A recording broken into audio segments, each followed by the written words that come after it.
I have a date to get ready for. I have a date to get ready for.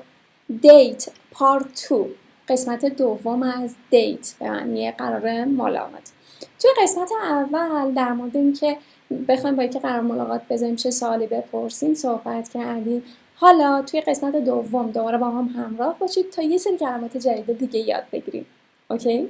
خب فرض کنید که شما طبق ویدیو قبلی قرار ملاقات رو گذاشتید، سوالتون رو پرسیدید و با هم رفتید بیرون. حالا به پارتنرتون میخواید بگید که چقدر زیبا. باید بگید you look great. You look great. چقدر زیبا به نظر میسی. You look great. You look به نظر رسیدن. Great یعنی زیبا. You look great. چقدر زیبا، چقدر خوب به نظر میرسی. You look great. You look great. میخوای بگی که به من خوش گذشت. I had a great time. I had a great time. به من خوش گذشت. زمان خوبی بود. I had a great time. I had a great time. I had a great time. میخواد بگید که بهت زنگ میزنم. I will call you. I will call you. I will call you. بهت زنگ میزنم.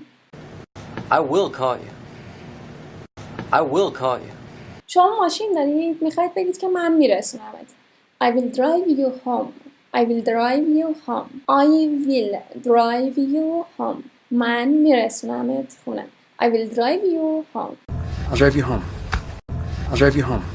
خب حالا در آخر میخواید بگید که میتونم ببینمت دوباره. Can I see you again? Can I see you again? Can I see you again? Can یعنی میتونم. I یعنی من. See you تو رو ببینمت. Again یعنی دوباره. Can I see you again? میتونم دوباره ببینمت. Can I see you again? Can I see you again?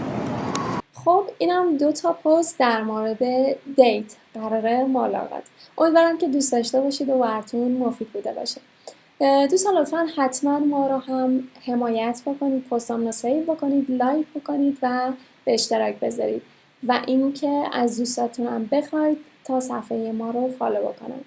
Have a good time and bye.